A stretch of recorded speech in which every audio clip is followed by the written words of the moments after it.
ছাপা জানহার বয়স মাত্র 1 মাস 4 দিন। পৃথিবীটা সে এখনো ঠিকমতো চিনতে শেখেনি। বাবার মুখটাও হয়তো তার মনে থাকার মতো হয়নি। অথচ এই ছোট্ট শিশুটি এখন তার বাবার রেখে যাওয়া সবচেয়ে বড় স্মৃতি।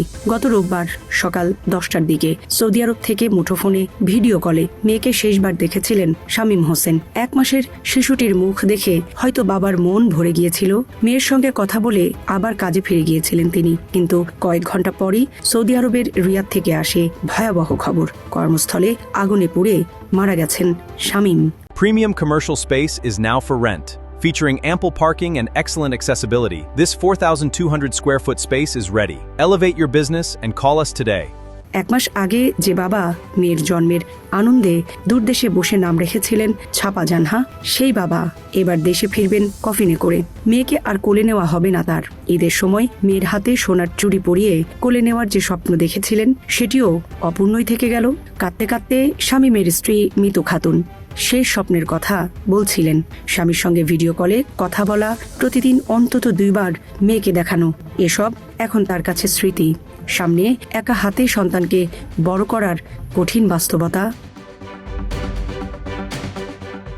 নাটোরের নলডাঙ্গা উপজেলার দিঘির পাড় গ্রামের জাকির হোসেনের একমাত্র সন্তান ছিলেন শামীম। কৃষিকাজ করে চলত তাদের সংসার। পরিবারের আর্থিক সচ্ছলতার আশায় 2016 সালে 5 লাখ টাকা ধার করে সৌদি আরবে যান তিনি। দীর্ঘ 5 বছর প্রবাসে থাকার পর 2021 সালে দেশে ফেরেন। ঘরবাড়ি পাকা করেন, বিয়ে করেন মিতুকে। এরপর কয়েক বছর দেশে থেকে আবারও সৌদি আরবে যাওয়ার সিদ্ধান্ত নেন। তখন স্ত্রী অন্তঃসত্ত্বা। মেয়ের জন্মের সময় পাশে থাকতে পারেননি শামীম। দূরদেশে বসেই মেয়ের নাম রাখেন ছাপা জানহা। মেয়ের আগেকার জন্য টাকা পাঠিয়েছিলেন। প্রতিদিন ভিডিও কলে মেয়েকে দেখতেন। সেই দূরত্বটুকু প্রযুক্তির মাধ্যমে পেরিয়ে মেয়ের বেড়ে ওঠার প্রতিটি মুহূর্ত নিজের করে নিতে চেয়েছিলেন।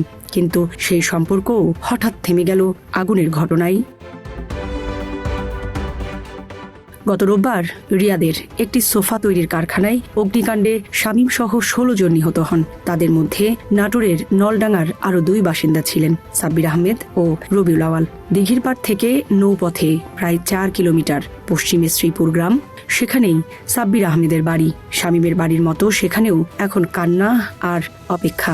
সাব্বিরের বাবা গোলাম রাব্বানী জানান, 4.5 বছর আগে তার ছেলে সৌদি আরবে গিয়েছিলেন। আগামী ঈদে দেশে ফেরার কথা ছিল তার। 2.5 বছর আগে ছেলের বিয়ে দিয়েছিলেন শখ করে। কিন্তু প্রবাসী ছেলের স্ত্রীকে এতদিন বাড়িতে আনা হয়নি।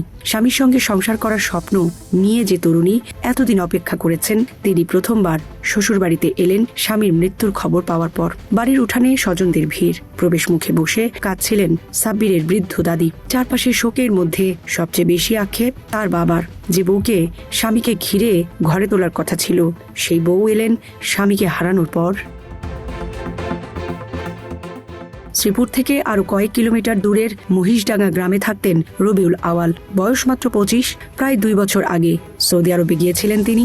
অবিবাহিত রবিউলের দেশে ফেরার পরিকল্পনা ছিল। আগামী ঈদে বাড়ি আসার কথা ছিল তার, কিন্তু সেই ফেরাটা আর হলো না।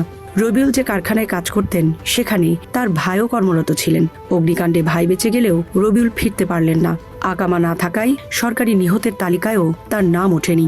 একই পরিবারের 2 ভাইয়ের প্রবাস জীবনের গল্পও যেন মুহূর্তে বদলে গেল। একজন বেঁচে ফিরলেন, অন্যজনের অপেক্ষায় এখন একটি পরিবার।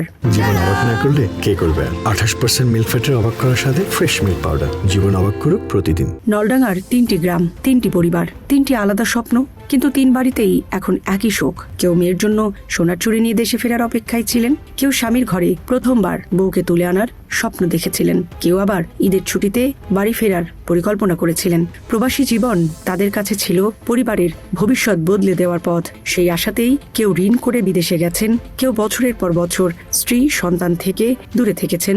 দেশে থাকা পরিবারগুলোও অপেক্ষা করেছে একটি ফোন কল, একটি ভিডিও কল, কিংবা ঈদের ছুটিতে প্রিয় মানুষটির ফিরে আসার জন্য। কিন্তু সৌদি আরবের একটি কারখানার আগুন প্রতি মুহূর্তেই সেই অপেক্ষাকে পরিণত করেছে শোকে।